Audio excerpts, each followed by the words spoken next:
Umpama pangeran gak gawe ketombe iku ora ana pabrik sampo. Ora ana karyawan. Lah iya mletene ngono rezekine kok barokah napa kutu, paham? Iku pangeran. Jane nggih tontonan, iku pangeran kira oleh protes. Jadi mulane ngendika Nabi wong nak mulya nemen-nemen eling hampir semua asbabur rizki iku sangka masalah-masalah kesalahan. Iku sebagai pangeran ngenyek manusa nak kowe trimo ngono. Mulane Sayyidina Ali nyontokno beberapa inane manusa iku kowe nak salat iku ora oleh ana najis. Dadi nak kena telek diumbah, nak klambine najis diumbah. Tapi duwe pertontonan sing naif, rupa-rupane tiap wong salat itu mesti nggo wetenge. Wetenge ana taeke. Di wong ngalor ngidul nggo WC. Dadi kena eling ngono mulyane ning ndi? Wis diarani wajib suci tapi tetep bletek nggawa WC. Iku pangeran. Dadi wong nak mulya nak mlete kok eling mafi ma'iddatika. Mulane ketika Sayyidina Ali wong nak mlete mbok eling sing digawa iku apa? Maksude WC niku sing digawa napa ngalor gitu. Dieling-eling ya terus niki ngaji ben sampean roh. Dadi konflik-konflik niku asal tidak sampai maksiat kados saling bunuh itu baik. Ketatanan sosial ini bergantung mereka harus saling beda. Kalau nanti mau riwayat teng sebuah kitab, kalau yakin hadis itu tidak dhaif. La tazalu ummati fi khairin ma tabayani. Umatku ini akan selalu baik kalau mereka itu beda. Ini kalau mereka itu mau nopo beda, tapi jangan dipaksakan beda lah. Ya kalau mereka itu mau beda. Tapi kalau mereka sepakat malah tidak nopo baik. Karena dalam banyak kebaikan ini gimana butuh macam-macam. Misalnya tiang iktikaf kabeh ning masjid, ra ono wong ning perapatan, ana kecelakaan sing nulung sapa? Nah, ana kesasar sing ditakoki sapa? Misale wong kabeh seneng ning masjid, lah terus keluargane sing ngurusi sapa? Tapi kabeh ning omah sing ngurusi masjid sapa? Wis wae ada di semua sistem fardhu kifayah itu. Mulane fardhu kifayah cara fikih ana salat mati yang ana sing nyolati sitok loro ya wis, liyane ben ning omah. Nah, Imam Syafi'i ngendikan aja geman ulama men tekone salat jenazah, nek ora teko ae. Nggo nunjukno nek iku ora wajib.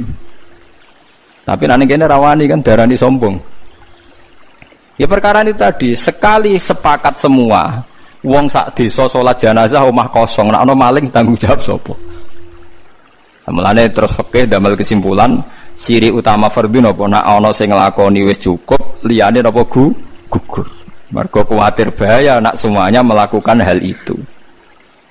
Paham ya, terus saniki mulai dilatih menerima perbedaan-perbedaan. Terus umpama manusa ora saling beda, malah sistem ibadah napa hancur. Lahudimat suamiu wa biya'u wa sholawatu wa masajidu napa yuzkaru fiha ismullahi katsiran wa la yansurunallahu napa mayansur. Niku wis kersane pangeran. Terus nomor kali ayat alladzina immakkannahum fil ardi aqamus shalat wa atawuz zakah. Ciri utama tiang saya itu kalau sudah diberi kekuasaan, diberi kesempatan baik, niku mereka mendirikan sholat, melakukan zakat. Terus wa amaru bil ma'ruf wa nahu 'anil munkar. Mau melakukan perintah bil ma'ruf wa nahu 'anil munkar. Dan ini yang agak sensitif kalau terangno nggih masalah amar ma'ruf nahi munkar. Niki dawuh Ibnu Khaldun nggih, kula kutip. Biar sampean enggak jadi ekstremis tapi ya juga tidak jadi pemalas. Ngeten nggih masalah amar ma'ruf nahi munkar ya. Amrun itu maknane urusan nggih. Amrun maknane apa? Urusan. Manhiyun munkar maknane aneh. Jadi munkar maknane apa? Aneh. Mulane darani ma'ruf dikenal nggih. Ma'ruf maknane apa? Dikenal. Munkar maknane aneh. Iki rungokno tenan nggih. Kula baleni malih nggih. Kaya wong dikeloni ra bojone kan aneh, ra bojone kok ngeloni, berarti munkar. Wong ngeloni bojone wajar, dikeloni bojone dhewe. Wong nganggo sepeda motore dhewe wajar, ma'ruf. Wae wong kok dienggo tanpa pamit dijupuk aneh, napa? Mungkar. Sebab itu ma'ruf dan mungkar itu aslinya enggak butuh syariat, mau butuh fitrah manusia. Nah, kata Ibnu Khaldun, sebetulnya nahi mungkar itu tidak kok kamu ketemu orang maksiat terus kamu paksa kamu jangan melakukan itu. Itu tidak harus begitu. Bisa surahnya itu intiha anil mungkar. Misalnya begini nih yang dicontohkan ya. Ini kalau kutip dulu ya hadis ini.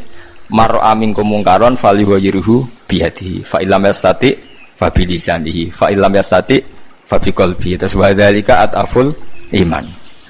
Begini cara gambarkan. Dulu itu pernah ada kelompok ekstremis di mana dia itu minoritas sekali melawan dinasti yang kuat. Zaman pemerintahan Abbasiyah, Fatimiyah macam-macam. Akhirnya dihukum gantung. Walhasil akhirnya mati sia-sia. Karena dia tanpa kekuatan mau merubah apa? Mau merubah apa? Kemungkaran. Walhasil terus banyak ulama yang menemukan hadis ma ba'asallahu nabiyyan illa fi mana'atin min qaumi. Niki rungokno tenan ya. Dan saya tidak main-main dengan fatwa ini. Allah tidak pernah ngutus nabi kecuali dari kelompok keluarga terhormat untuk menghadap, untuk cara saniki untuk supaya melindungi dari kekerasan sosial.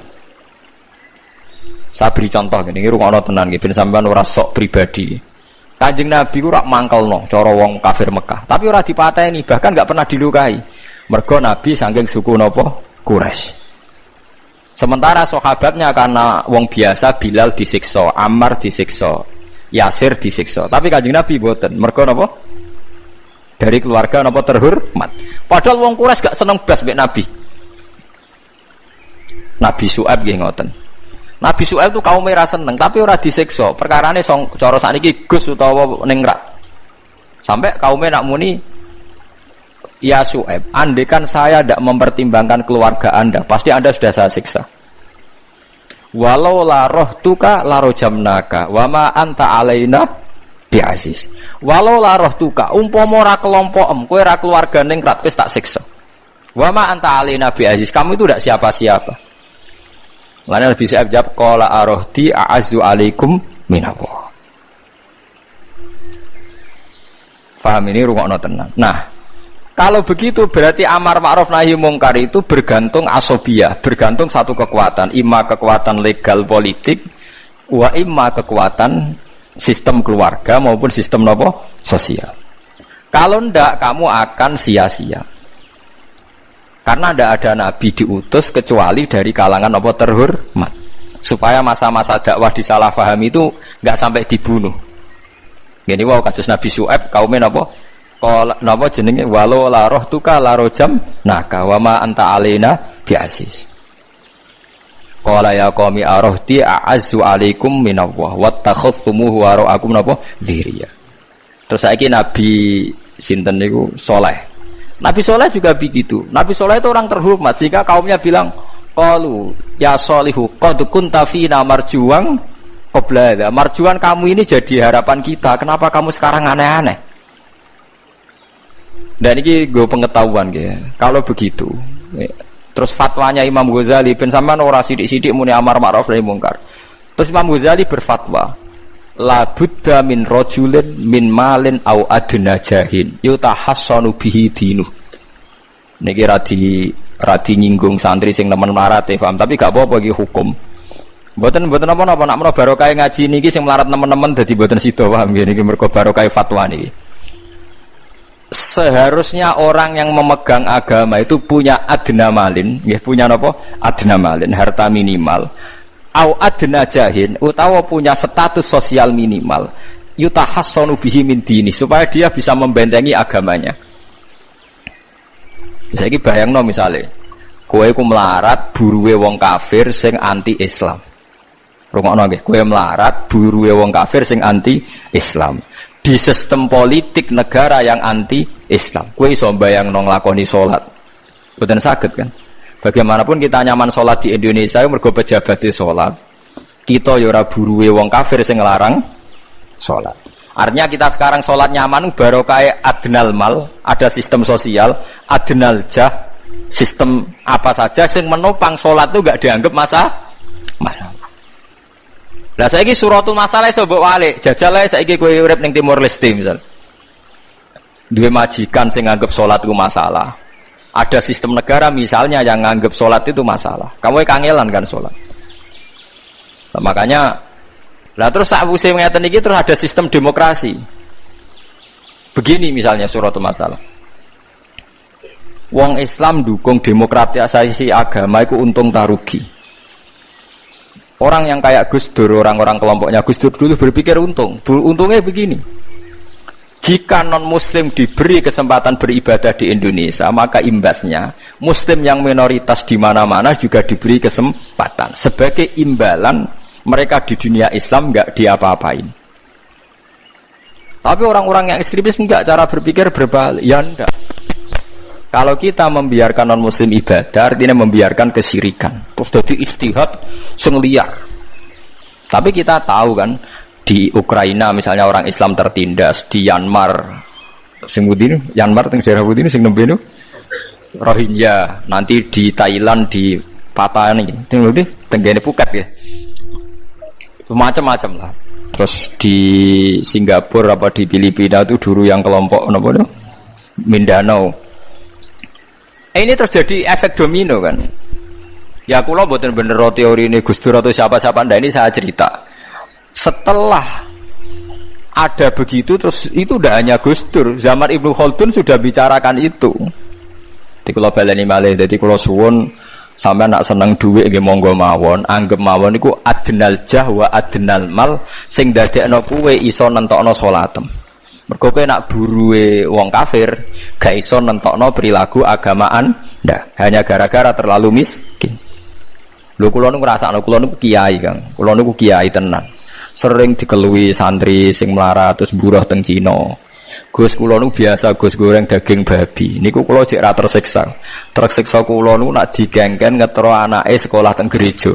Dal kula cilik kula niku mondok. Tapi barokah melarat nasibe ngoten niku. Saya punya cerita lebih ngeri lagi. Ada temen miskin buruh niku ada wong itu wong ya non muslim. Dia agak perilaku sosialnya kacau gitu. Biasanya dia mau cukup kon ngeteroni gon-gon maksiat. Suatu saat bangkrute ku tenanan. Dikai kunci mobil pokoke golekno paling ayu. Terone omahku, waduh, tau ngaji Fathul Muin wong iki piye jajan. Dekne lagi sadar metuki kula nu nangis. Gus kula niku kualat mbek hadis kadal fakru ayakuna kufrun. Fakir iku mendekati napa? Kekafiran. Mboten iki sing melarat-melarat ben tobat. Nak melarat temu ya rada musibah ben roh maksudnya. Mboten iki urusan hukum, ora kok nyinggung wong melarat. Dulu dia itu pernah janggal dengan hadis itu. Wong Nabi biasanya dawuh ahyini miskinan, kepengen melarat kok iki kok muni fakir ku ndekati napa? Kafir. Dekne janggal kok. Kok Nabi kesane arogan. Biasanya Nabi ku bela wong melarat iku ora. Karena dekne melarat kepengen dibela Nabi. Dadi roh hadis kadal fakru ayakuna kufran niku janggal deh. Bareng ngalami nasib ngoten tangisan deh. Walhasil dekne metu gak kerja terus metuki kula mbek nangis. Kualat tenan Gus kula. Jadi ini cerita, sampean ora usah tersinggung cerita hukum. Berarti kalau sekarang umat Islam berpolitik itu baik karena lewat partai Islam umat Islam itu nanti salatku gak aneh. Wis anggap ae ben salatku gak aneh. Kue duwe-duwe di kekuatan sistem sosial yo baik, tapi kabeh nggo jaga keberlangsungane salat. Ora hadzun nafsi. Sanggep ae di dhuwit gue ngenakno aku nak salat ana sing nglarang, tapi nak dhuwitku gantung wong sing ora salat iso wae aku dilarang salat. Iku ya wis masuk alladzina immakannahum fil ardi aqamus shalah. Dadi kula suwun sampean sing melarat ya cita-cita wae duwe dhuwit sing dadekno gampang salat. Lah nek sampean wis betah melarat, tapi kula melarat lah salat teng mriki lancar ya alhamdulillah. Jadi kan gak masalah kan gak ada akibat apa. Tapi ki aja mikir ngono, gara-gara melarat wis tuk turunan iso wae anakmu sing buruh. Sampeyan ngalami hal yang tidak kamu alami. Ya kan mungkin saja saking kowe melarat terus anakmu sampeyan buruh di Jakarta sing roh sapa? Buruh ning wong sing ora salat. Aja kok mentang-mentang kowe saiki gak ngalami, gak mikir anakmu. Lah iku termasuk harus kamu pikirkan juga. Niki syariat. Kowe kudu mikir apa wal yakhsal ladzina law taraku min khalfihim napa dzurriatan diafan khaufu alaihim, tetep kudu mbok pikir.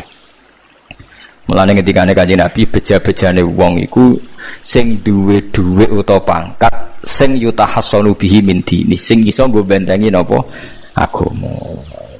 Lah nek kowe nglakoni ngono demi anak iku tidak ngurangi zuhud. Bahkan kok Nabi Khidir dadi panitiane anake sampeyan. Iku sing diceritakno teng Ashabul Kahfi. Ketika ana cah cilik anake wong soleh, abahe kabundut. Abahe sempat nyimpen emas batangan Keleng-eleng gini. Jadi ini orang wong soleh mati nyimpen emas apa? Batangan ora. Boten niki emas batangan ora Mas. Disimpen nang tembok. Suatu saat tembok ini badhe rubuh. Konsekuensine nak rubuh emas batangane konangan. Nak konangan dipek wong dolim. Lha ape rubuh ditata Nabi sinten? Khidir. Nabi Musa protes, wong karuan tembok ape rubuh kok mbok tata, padahal penduduk kene iku wonge nakal-nakal. Terus jawab Nabi Khidir seperti wa amal jidaru fakana li hulamaini napa yatimaini fil madinati wa kana tahtahu kanzul lahuma wa kana abuhuma sholihah. Jadi fatwa-fatwa zuhud sing berlebihan wong ra oleh nabung ngomong kosong, tak jamin. Itu ditentang oleh ulama-ulama syariat. Karena di cerita Ashabul Kahfi ini jelas kan, wong soleh nyimpen emas batangan ning tembok demi anake, keberlangsungan kesalehan apa? Anake. Ternyata dipanitiani Nabi Khidir. Supaya emas iki enggak jatuh ke tangan-tangan orang zalim. Toh orang ini ketika nyimpen tetap disifati Allah wa kana abuhuma sholihah. Iku nang nunjukno nak wong soleh nabung iku enggak ngurangi kesalehan. Tapi rasa mbok mafhum mukhalafah nek ora nabung ora saleh innalillahi wa inna ilaihi raji'un. Ora usah ngono, ora usah mbok jero-jero. Pokoke intine iku ana ayat wong saleh nabung iku gak ngurangi kesalehan. Wa kana abuhuma sholihah. Saiki wong do ora ngalim, sing fatwa zuhud berlebihan nganti wong sawangane duwe dhuwit dosa. Padahal mau dukung awake dhewe, paham nggih sing fatwa iku dukung napa? Awake dhewe. Keliru, pokoknya barang berlebihan keliru. Lah sing seneng dunya berlebihan, nganti miliaran pun gak jelas hitungane. Ya nak cara kula sak sedengan misalnya sak rogen mati ya warisan piro kan? 50 juta. Piro? Mesin bubut anake cek kangelan. Maksudnya cek kangelan ngerjakno. Nak mas sak karek ngedol lho. Mboten sing bener ya emas utawi ya tabungan lho. Mesin bubur padha karo ngeke penggawean. Mboten kula setuju mbek fatwane Ibnu Khaldun karena berdasar sejarah itu enggak ada nabi kecuali dari keluarga terhormat. Lah terhormat itu tadi terus kata Imam Ghazali sebetulnya ada harus terhormat kamu jadi presiden atau bupati. Ada adnal mal, ini rungokno tenan. Ada adnal mal atau adnal jah yang yutahassanu bihi min dini supaya bisa menjaga agama. Lah sekarang kalau pertanyaannya gimana Gus kalau globalisasi itu tadi jangan-jangan misalnya kalau kita ngobong gereja di Indonesia misalnya terus masjid yang minoritas di negara lain diobong sebagai balasan perlakuan umat Islam mayoritas di Indonesia terus gentiran Islam sing minoritas di negara lain ditindak. Itu jangan-jangan kita termasuk sebab dan teori itu juga sah. Wong pangeran yo momo tenan, cara ora pangeran yo kapok tenan mbek teori iku. Cara ora pangeran. Makanya niku nyata, wong sahabat itu jenenge sahabat anyar-anyar Islam yo over. Kados Ruhin Mustafa seneng-seneng kula atau over. Saking overe bendina misoi gereja, misoi watu pangeran niku. Jancuk watu kok disembah.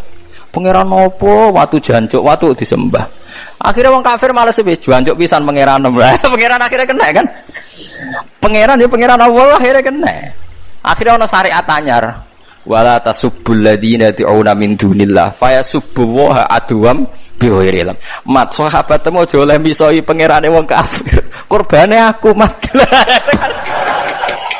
Jadi jangan kira semangat tuh. Misalnya kaya Ruhin untuk semangat ngiyakno aku ora ngiyakno Kiai liya aku ora damuk kiai akeh. Dadi kabeh melane Nabi nate dawuh la yasubbur rajulu abahu. Wong jogeman misoi bapake.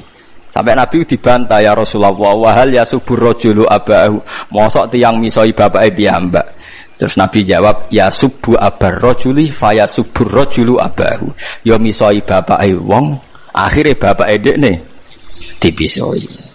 Ya mau misoi pangerane wong, akhire pangeranem dipisoi. Lah pangeranem ku sapa ora Allah kan? Nah, sistem global itu ya teori itu ya mungkin. Jadi kalau Anda berbuat baik sama agama lain, mungkin agama lain berbuat baik sama kita. Di negara yang saudara kita minoritas, kayak di Bosnia, di Rohingya, di Phuket, di macam-macam di Mindanao, mungkin bahkan di Amerika. Malane wong kendel ning Pulau Jawa perlu ditakoki, kowe kendel mergo mayoritas apa mergi yo? Mergo jihad.